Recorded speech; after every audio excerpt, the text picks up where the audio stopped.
Hi, I'm Dr. Ren Hartung with Glen Oaks Community College. For this video, I'm doing an interview with a lady named Barb who survived Stevens-Johnson syndrome. And I thought I should give you a short intro to let you know what Stevens-Johnson syndrome is and to talk a little bit about how the interview came about. Stevens-Johnson syndrome is a disorder of the immune system where the immune system basically attacks the skin. It attacks mucous membranes as well, but the skin is the major thing. It attacks the skin in such a way that it causes the epidermis and the dermis to separate. And that causes the person basically to lose function of their skin over a large area of their body. This is, of course, a major problem, and medically it can cause water and electrolyte imbalances and big risk for infection. Because it affects also mucous membranes, the eyes can be very drastically affected, and so can the respiratory tract. Stevens-Johnson syndrome is an incredibly rare syndrome. In the United States, there are approximately 300 people a year diagnosed with Stevens-Johnson syndrome, and most of them are young children, unfortunately. Consider that there are over 300 million people in the United States, and of those, about 300 get diagnosed a year, so that gives you an idea of how rare it is. Another thing, because it affects young children, the initial signs and symptoms often include a fever and the skin being affected initially with these little red dots.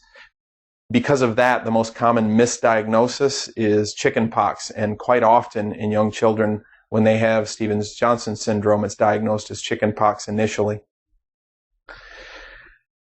In terms of the interview, the other thing I wanted to mention, Stevens-Johnson syndrome is related to another disorder of the skin, which is called toxic epidermal necrolysis. Sorry, I had trouble remembering that, but toxic epidermal necrolysis. So if you're looking into Stevens-Johnson syndrome, you might look up this other syndrome as well, because they're very related. They actually may be caused by the same issue. Triggers for Stevens-Johnson syndrome. The most common trigger is sulfa drugs, unfortunately, but there are over 300 apparently different drugs that have been implicated in terms of being a trigger for this. Keep in mind, it's not the drug that's causing this disorder. The disorder is in the person's immune system, unfortunately, but the drug triggers the disorder to happen. In terms of the interview, Barb was nice enough to come in and interview with us. I had a student named David who went through my anatomy and physiology classes and my pathophysiology class, and he mentioned that his wife had Stevens-Johnson syndrome, and she was willing to come in for an interview, so we were able to bring her in and interview her. Because this is such a rare disorder, it's very nice that she was willing to come in and interview with us. So thank you again, Barb. Barb has said that she's willing to answer any questions you have, so if you have questions specifically for Barb, feel free to leave them in the comments section, and I will get an email to her and see if I can get back to you with an answer from her.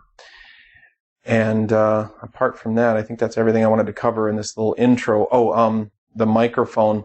I only have one of these lapel microphones, and of course I wanted Barb to wear that one. So you may have trouble hearing my questions in the interview, but Barb does a good job of filling in for that.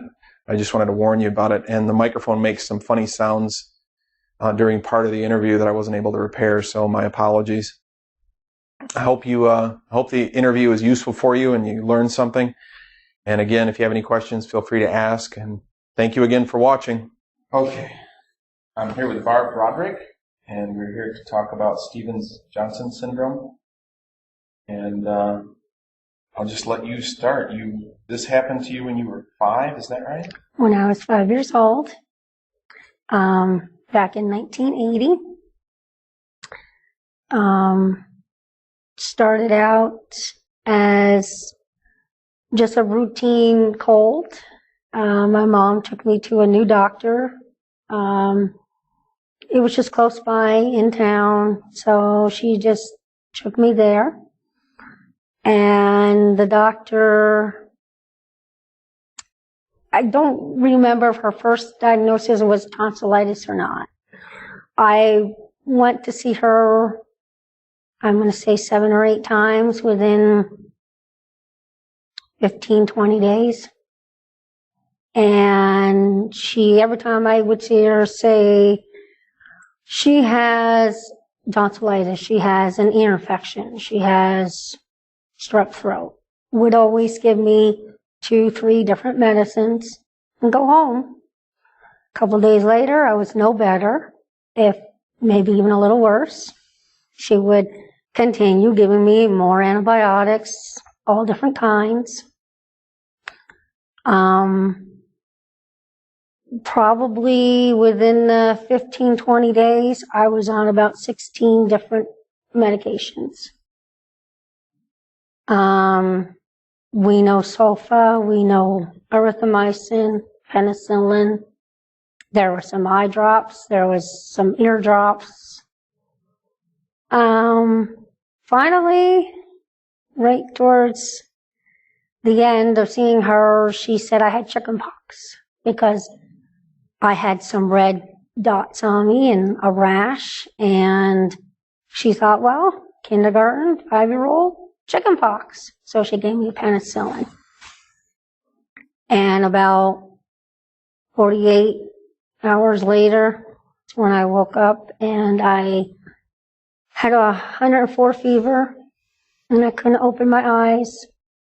And we started noticing these sores all over my arms. So they rushed me to the emergency room. And the only thing I remember there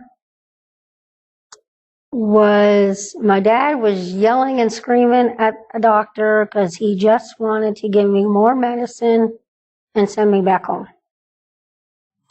And that's the last thing I remember. Next thing I know, it was midnight that same day, and they were putting me in an ambulance to go to a different hospital. And the nurse woke me up and said, you know, Barb, your parents are right here next to you. Do you want to say hi? And I remember saying hi. And that was the last thing I remember. So next thing I know, it was like 2-3 months later. So 2 or 3 months. I don't remember anything. At the time when they started moving you to the other hospital, do you know what your parents told you? Did they have a firm diagnosis at that point? No. They still didn't know? They didn't have a clue. It took at least 3-5 days after it happened before they said, oh, okay, it's Stevens-Johnson's. They thought it was spinal meningitis at first. They were testing me for tuberculosis, anything. They had all kinds of doctors from all over the state of New Jersey coming in and trying to figure out what had happened to me. So it took I can't remember if it was 5 days. I think I heard my parents say when a actual skin doctor is the one that said, I know what happened to her. So.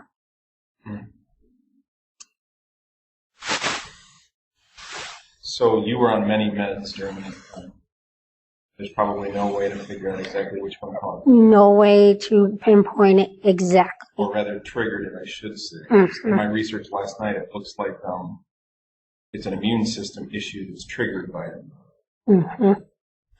That for most of the population it wouldn't cause a problem. I didn't know this, but ibuprofen sometimes triggers it. Yeah, that's what we're reading. Did not know it neither until not too long ago, but yeah. Well, let's take it from when you can remember waking up after those few months. What did you experience then? By that time, they had a diagnosis, correct? By that time, they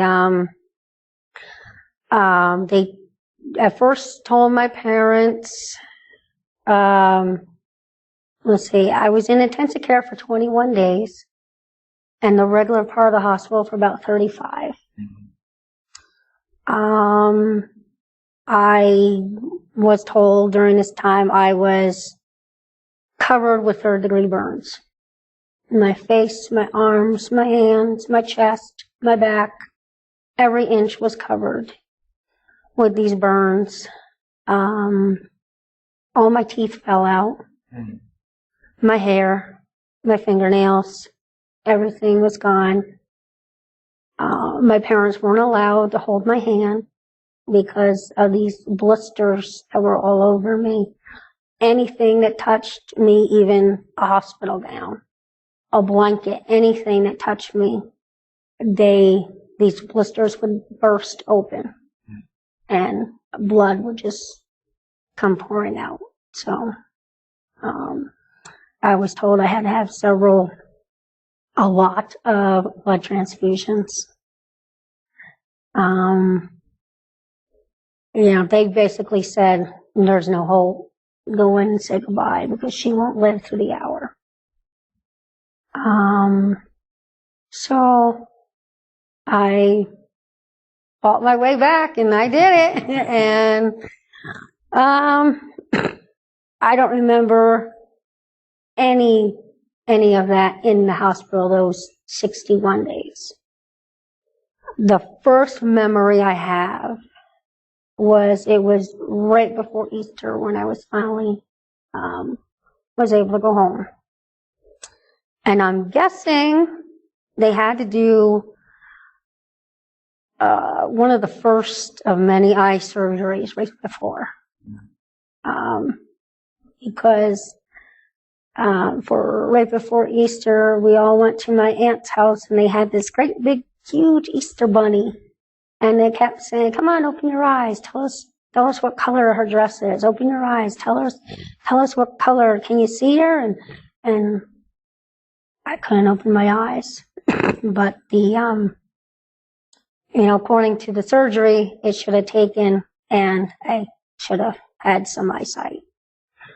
But it didn't work, and they took me back to the hospital, and it was no good. The surgery was actually doing something wrong. It was actually hurting the eye more. So they had to put me back in the hospital Easter morning, and then they were going to do the surgery the next day. So now, during that time, really bad time in the hospital, have your parents shared with you any other treatments that were done? Blood transfusions? Blood transfusions. The only other thing was lots and lots of that, like ointment, real thick ointment all over my body, and the bed had to be covered with it because if anything touched me, it would just burst open these blisters. Only other thing, my teeth had fallen out, and within 5 days they were back to like this size. They grew in that fast. Oh, wow. So within 6 days. So other than that, I don't remember anything. Getting back to the wondering about the cause, have you been warned by medical professionals to avoid drugs? Mm-hmm. Or drugs of every kind? Today, my doctor says I'm only allowed a very few antibiotics that are out there. A very small handful, she says, out of the thousands and thousands that are out there. So definitely no penicillin, no sulfa, no erythromycin, nothing like that. Where we left, you had your first eye surgery, or two? You were going in for your second eye surgery. I was going to go in for the second one. And during this time, your eyes were the major concern. My eyes were the major. Did you have any other complications at that time? How old were you then? 6, 7? I was still 5 years old. This was about a month before I turned 6. And we knew other parts had been damaged, but we didn't know to the extreme how much, and how much of my lungs were hit and how much of my immune system. The main thing was the eyes in the first few years, was trying to get some kind of eyesight back. Very understandable. Vision is a very important sense. So at that stage, still 5 years old. Years after that, any stopping points we should visit during this? Well, they worked on the eyes for a while. They altogether have had 14 eye surgeries between both eyes. What have they all done? I do not know. It did work for a while because I was able to see some. I used to be able to see maybe 5 to 6 feet, and only one eye at a time. For the first 5 years, it was the right eye, and then something happened to the right eye, something called perforation, whatever that is. And once that eye went, there was no hope for that. So then we concentrated on the left eye and was able to, I could never read normal print or see things real clear or close up. But, at least it got me around that I could at least walk and not bump into everything. So you can see the obstacles. Yes. And once I became 14, surgeries had to stop because that's when the lungs really started to get worse. And that's when they said, okay, no more surgeries. So. And during these eye surgeries, you were under general anesthetic? Mm-hmm. Mm-hmm.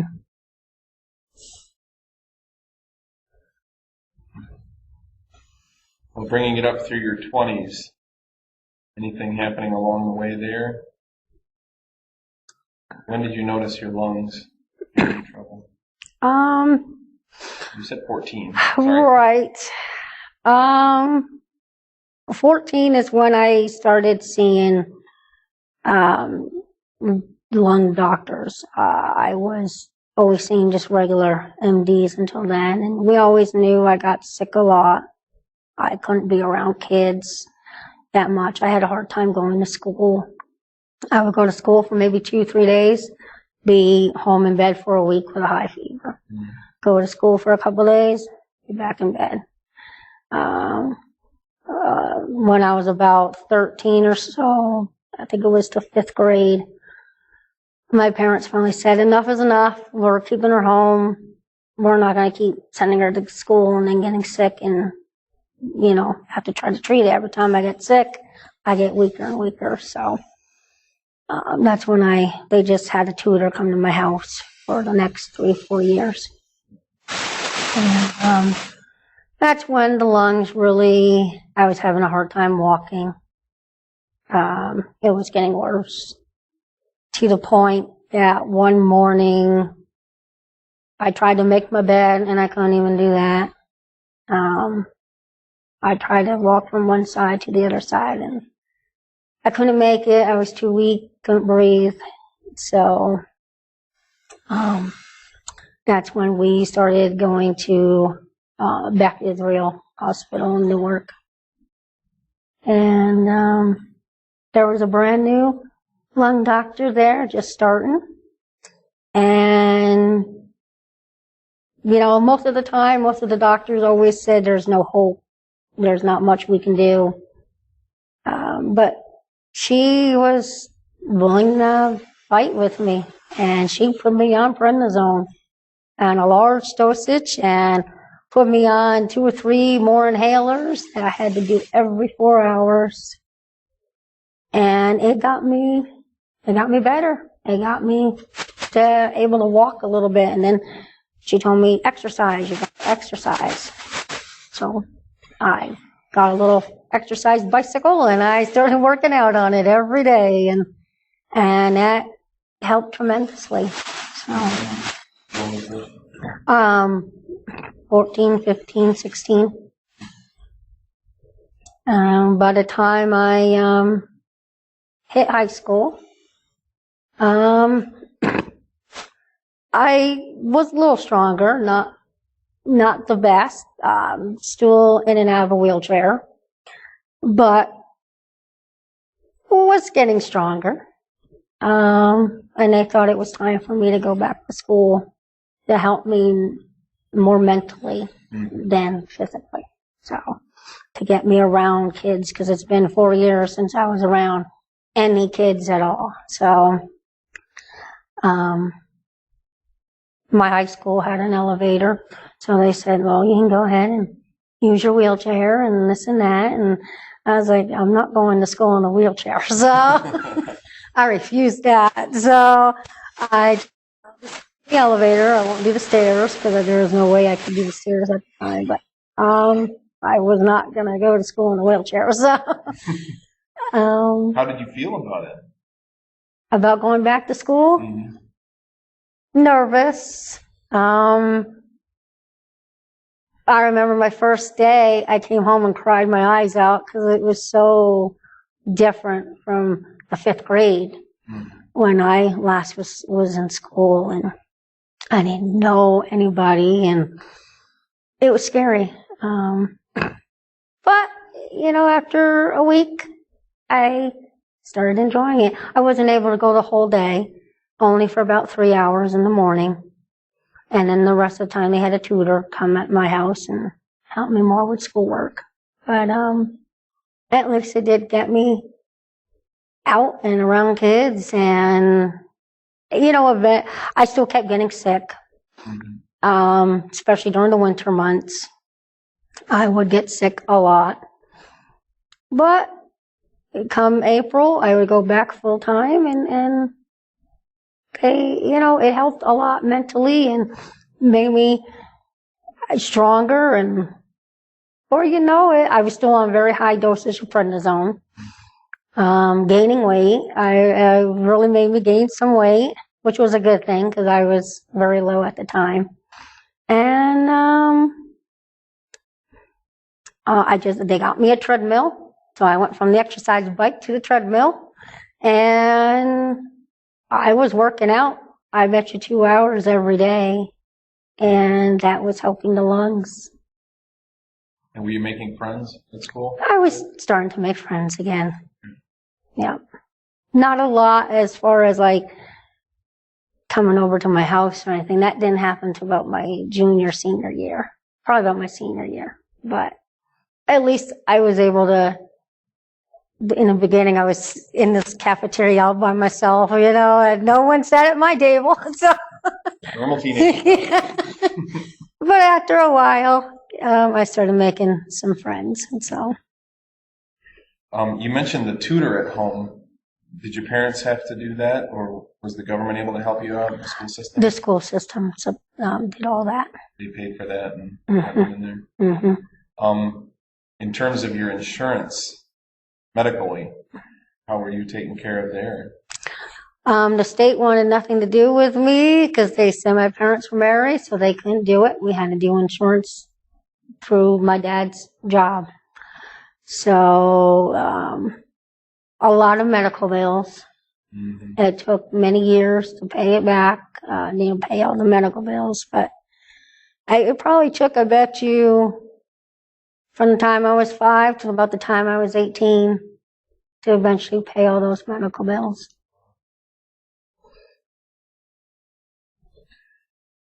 So you're working out in your teenage years, just a couple hours a day. First on a bicycle, then on your treadmill. Mm-hmm. Getting up into 20s and 30s, any changes? High school, graduating high school is usually a big deal. How was that? That was great. That felt wonderful. I walked with my class. I did it. I was very happy on that. And, they had to make a lot of exceptions. Obviously, I couldn't do gym, but that was excused. They just gave me the basic math, history, science, and English. No algebra and pre-calc and different languages or anything like that. They always excused all that. As long as I passed all my other classes, they were happy with that. That was great. I loved to graduate with them and went to the prom and the senior. It was great mentally to do all those things with those kids. And it was a good time, very happy time then. I was doing good health. I still had to do those inhalers every 4 hours. But by this point, we had lowered the prednisone as low as it could go because I was doing so good. Back and forth, of course, the hospitals. Always wanted to send me to Columbia Presbyterian in New York City for this test, or St. Joseph in New Jersey for this test. And so that's nothing unusual going from hospital to hospital. Mm-hmm. Did you get some good travel time? Yeah, you got to really know New York City, yeah. Central Park and Empire State Building, sure. And, were you able to do any extracurriculars in high school? Not really? No. So graduation happens and you're kind of out in the real world. Yeah. By the way, do you want to take a break for a few minutes at all while we're doing this? I forgot to tell you, at any time we can break. Oh, I'm doing okay so far. Okay.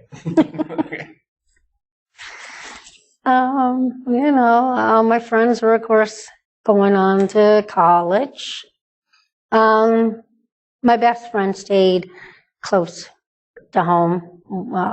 She went to nursing school, which was right home, and she got her own little apartment, and me and her kind of hung out a lot at her place and all that. And then she got married, and one of my other friends, she decided to come out here to Michigan. So after a little while, I came out and spent some time with her. So, and I haven't left.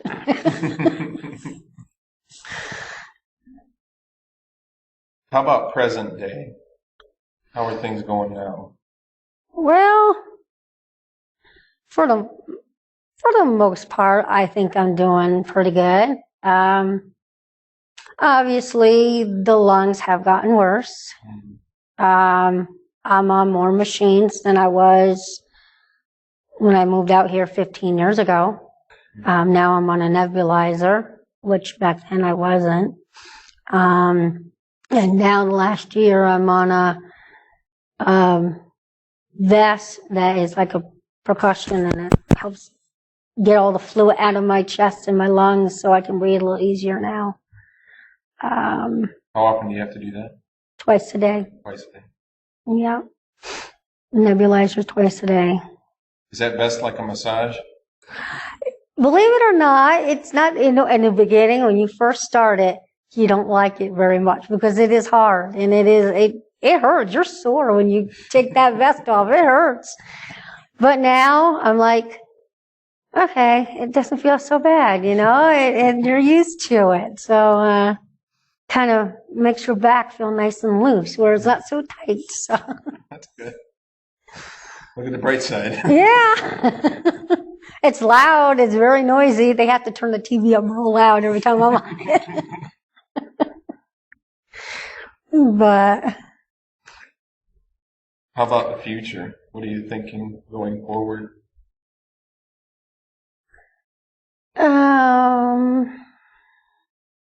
Well, I think we all know the lungs will continue to get weaker and weaker.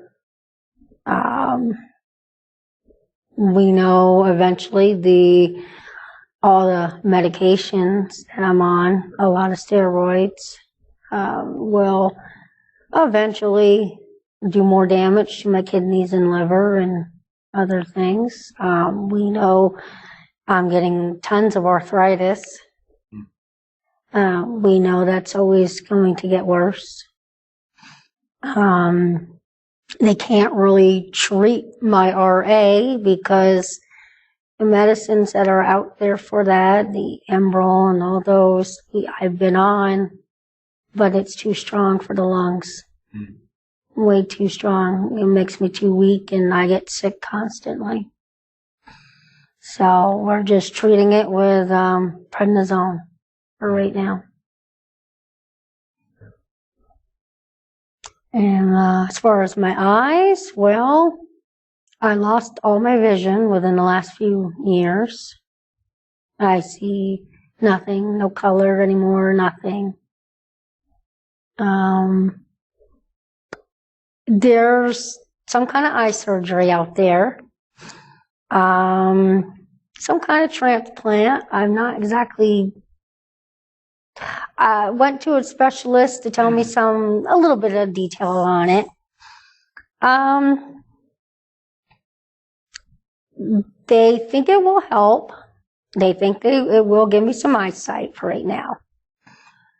But they're pretty positive it won't be for permanent. They couldn't tell me for how long. They say you might only have eyesight for a month. And you might lose it. You might have it for 5 years. We just don't know. We know there's no way of telling how much it's going to give you and how long it's going to last. Do you know what part of your eyes is the issue? The one thing is tear ducts. My tear ducts were completely burnt up when with the Stevens-Johnsons. And they tell me without the tear ducts, no transplant is going to take.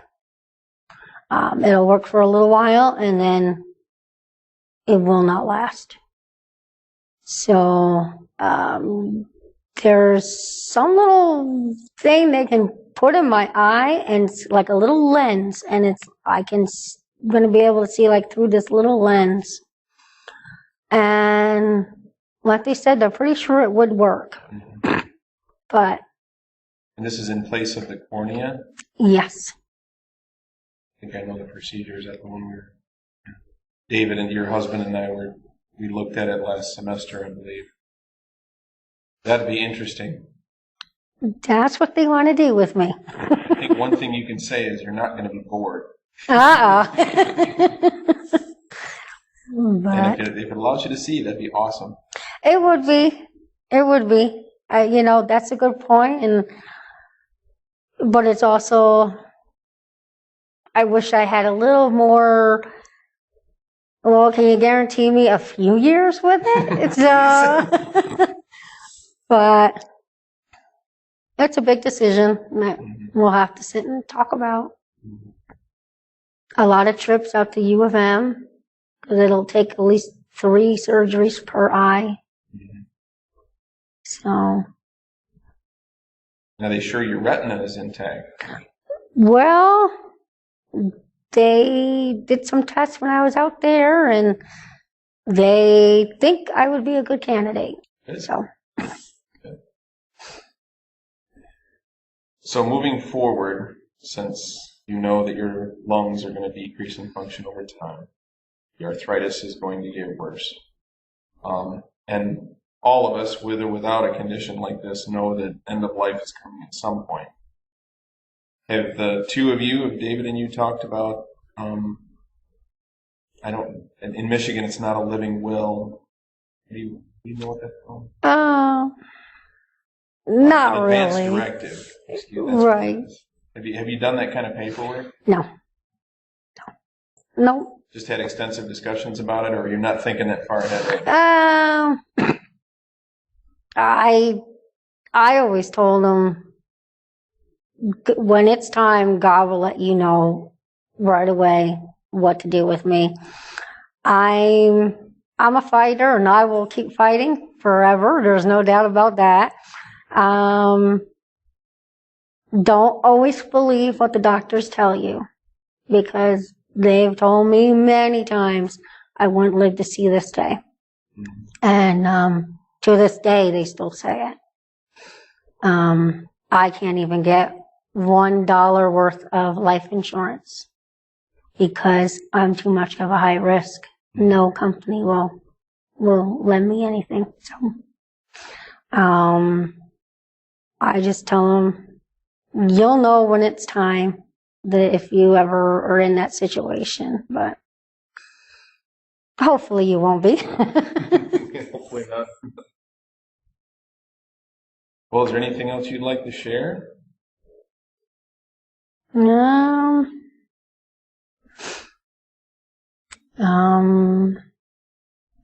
Not really. We've covered everything. Yeah. Okay.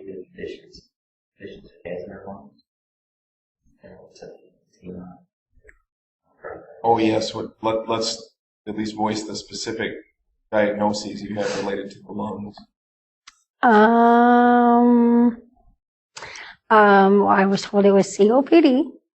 I was told that I had very bad asthma, very severe case of asthma. Chronic bronchitis. I always have that annoying cough constantly. Even while I'm sleeping at night, you hear that stupid cough and that rattle. And if you were, this is what I was always told, if you didn't know anything about me, and you were just looking at some x-rays of my lungs, you wouldn't think that I would be this 39-year-old woman. You would think I was this woman in her 70s who's been smoking for over 50 years. My lung doctor teases me and says, normal lungs is like a slice of bread. Yours are more like an English muffin. Because of the emphysema. Because you're covered with all these little nooks and crannies, she says, all over your little lungs. And that's why you have so much fluid built up in that cough, and always mucus, and always constantly coughing up the phlegm, and because they keep getting deeper and deeper, and the mucus keeps getting stuck in there, and that's why I'm on the vest now, because it's getting too hard to cough it up. Used to do it with the hand, and then with the nebulizer, that helped. Well, now we're on the vest because neither one of the things is working good enough now. So, always something. There's always something out there to help me. Something's improving, and they'll get me another machine or another this and that. So, well, I really appreciate you coming in. Thank you so much for this. Thank you. I hope that when we share it, that it helps people out there to understand. Yeah, I hope so.